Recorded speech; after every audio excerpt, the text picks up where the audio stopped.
Hello, everyone.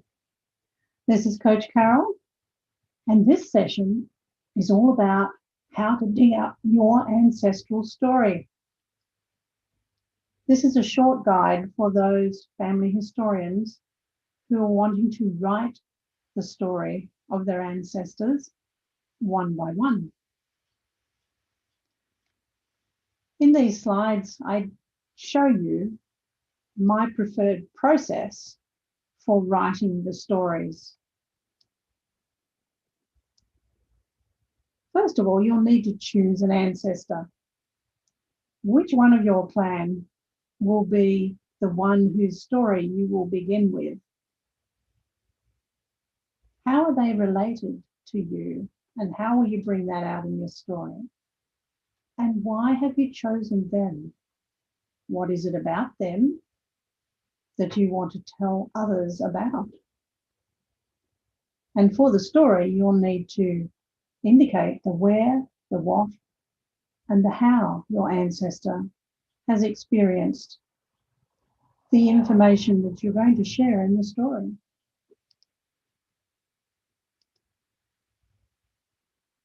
Gather up all your data. Have your photos, maybe share them on the desktop. Have letters and documents already on your desk, along with your research records and possibly your research notes. This might be a little bit messy to start with. However, you want to make sure that you can refer to those items in your data when you write your story. Next, you'll plot your timeline. Your first story may be of one particular era in the life of your ancestor, including information such as birth, marriage, and death dates might be important in your story, so make sure you know those.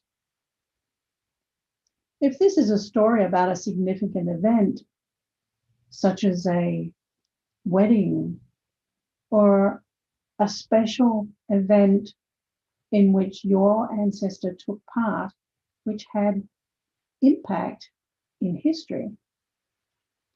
And perhaps you would also bring in information about the world events that were happening at the time of your ancestor's life and how that impacted on them.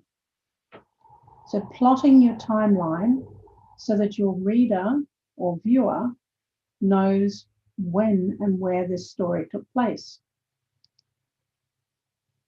Next, you want to unlock the secrets. We all have ancestors, but we don't always have ancestors with interesting stories. Perhaps we simply do not know those secrets and we need to unlock them. You might need to go to old newspapers. Perhaps your ancestor featured in a newspaper article. Maybe it was just a simple advert, a business advertisement, or maybe it was something special that they did that caused them to be noticed by the newspaper editors. Of course, they may also have served in one or more of the military services, and perhaps you have records of those in which you can be talking about their awards, their military awards, or special things that they did that are worthy of the story. Maybe your ancestor has been in the news for a different reason, and maybe they've needed to appear in a court case.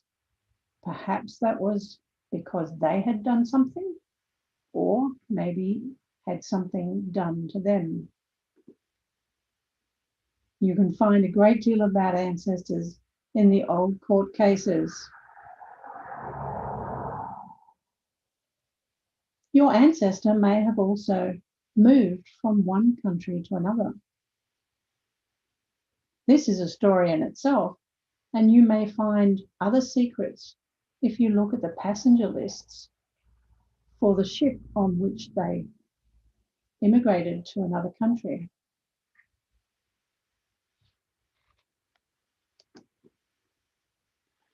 When you've gathered all that data and you know the story that you want to tell, then you'll need to begin to outline the story.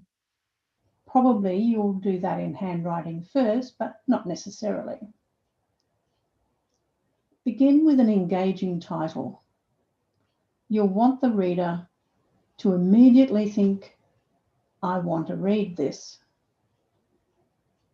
Engage them next with opening scenes that enlighten them, inform them, and intrigue them. You're writing a story, after all, with a beginning, a middle, and an end. Ensure that you include a main message in your story. Is this story about love in wartime? Is it about being able to survive in wartime? Or is your story about the prowess of your ancestor in his own community? Make sure you know what the purpose of this story is and what impact you want the main message to have for your reader. After all, your story is really giving us lessons from the past through the eyes of your ancestor.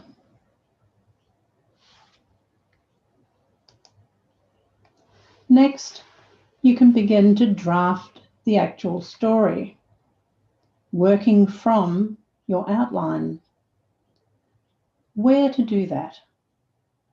Many of us might immediately go and choose Microsoft Word, the popular word processing software on your computer. Or you may use Google tools such as Google Docs and write it in there. If you're going to be doing a lot of family history story writing, you could choose one or more of the writing tools that enable you to store everything in the cloud. An example of that is Dabble Writer. Others, such as Scrivener, are often used by authors. Or you may wish to simply draft your story directly into your blog, if you have one, that is. So once you've drafted your story, it's time to edit and refine it. The first thing that you'll do, most likely, is to proofread for simple things like spelling errors or sentence structure or punctuation marks or capitalization. All of those things matter, making sure that your reader experiences a smooth reading of your story. You'll probably need to edit in other ways. Perhaps part of your story needs to be moved around. Perhaps some of it is not necessary. Maybe you'll need to edit it right out. If you're writing a blog, you may want to keep the word count below 1,000 words. Other things you might do with your story at this point is to illustrate, and you could do that by using pictures and other images that you've gathered along the way in your research. You may also wish to highlight some of the words in your story and make sure that they stand out for the reader.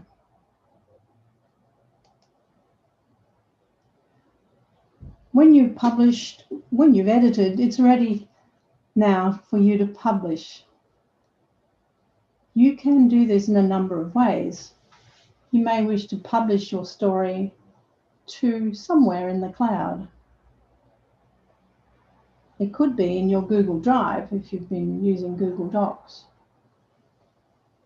If you have done this in your blog, then you may simply post it.